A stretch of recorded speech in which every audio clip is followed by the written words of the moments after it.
Okay, sorry for any background noise. Rob Gronkowski was traded from the New England Patriots to the Tampa Bay Buccaneers. Oh, what a day. Jesus. I mean, you have to think about the possibilities as a football fan. The possibilities in Tampa Bay. Tampa Bay fans have to be losing their fucking mind. And I understand what some people are going to say. Well, Tom is older, Gronk is all beat up, and he's been out of football for a year. We gotta wait and see. Fine, but if everything goes according to plan, you're talking about taking one of the most deadliest combinations over the past 10 years. When both guys are on the field together, you're talking about one of the most deadliest combinations on the field, not being in New England anymore, now being in Tampa Bay. If I'm a Tampa Bay fan, bro, I'm losing my fucking mind right now. Now, what I think about this is I think that Tampa Bay lucked out. I think Tampa Bay lucked out.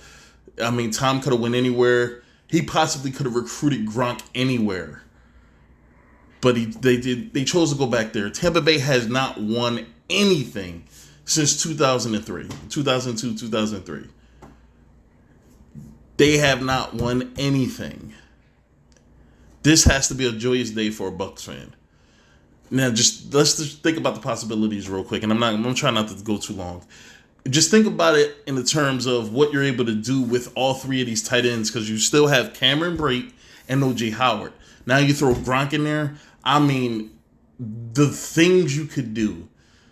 And let's not just talk about maybe sliding OJ Howard at slot or putting Gronk out wide or in the slot or anything like that. Let's just talk about the blocking capability, the blocking combinations you're able to do. If Cameron Brate can block as not as good as Gronk, but it's somewhere close to Gronk, you can put Cameron Brate out there. You can put Gronk out there. You can send your running back out there. Now you have 7 offensive linemen pretty much running. I mean, they're running the ball all over defenses. It negates the linebackers. It negates the defensive line. I mean, that's crazy. Or, I'm pretty sure Gronk's not going to be the first. He's not going to be the starter. I think O.J. Howard may be the starter. But then you're able to slide Gronk in there on red zone plays, maybe on crucial third down plays. I mean, the things you can do with this dude, you can put him out wide. He's not fast. He's not quick. But he can get up over a cornerback's head and take the ball away. Let's not forget that Gronk is still a big play receiver. He is still a big play receiver. And his last catch in the NFL was a catch that pretty much sewn up the Super Bowl.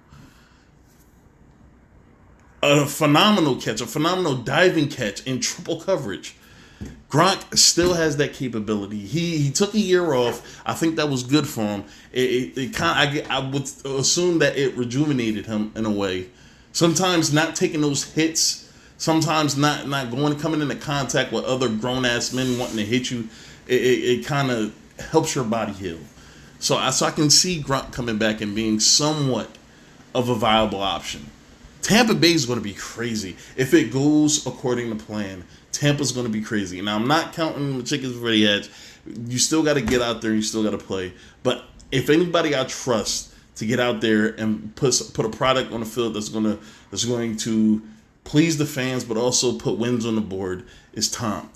Tom, you can't count against the guy.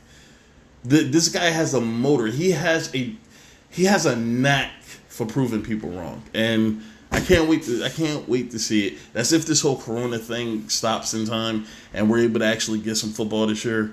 It'll be a sight to see. The return of Rob Gronkowski, the Bucs and Patriots working out a deal that would trade Gronk's rights to Tampa Bay. And if you do the math, which I'm sure you have, it means he'll be reunited with the only quarterback he's played with, and that's Tom Brady. And gentlemen, I use that term loosely. Thank you for being with us, Ryan Clark, Marcus Spears.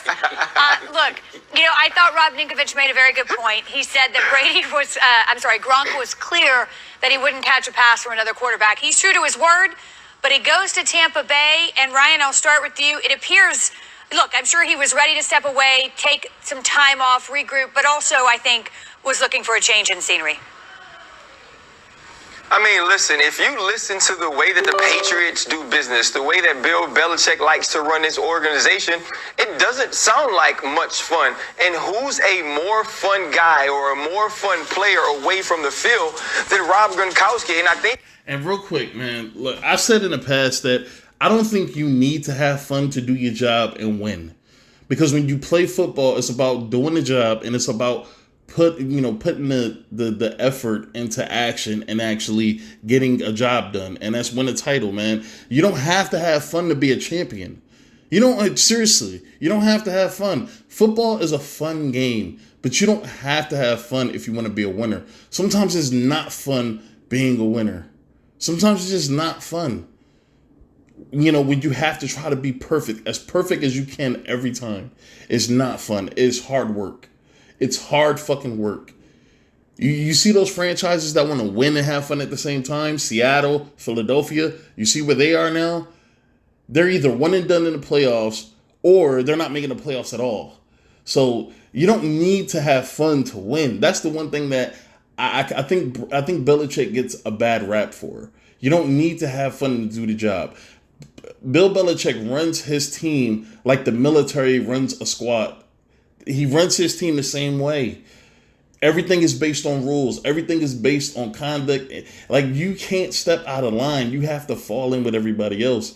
And when the best soldier on the squad falls in line, everybody else has to. This is why I think Brady was so important to Belichick. And Belichick was important to Brady's success because they understood the relationship they needed to have to build up the right culture in that locker room that puts the product on the field that you would want to see.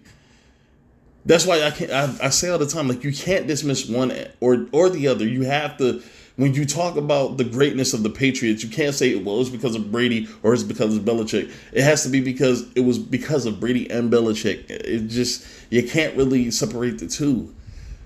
Now, do I think Tampa Bay can win? Sure. But do I think that they'll be as structured? Do I think that they'll be as committed to holding on, like everybody doing what they're assigned to do? Do I think they'll be perfect at that? Do I think that they'll be in the right position because that's where they're supposed to be?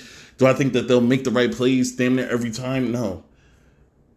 And I think that's the beauty of the way that Bill coaches his team, is that no matter how many points they're down, no matter what the situation is, they always have a chance because everybody is in a position they're supposed to be.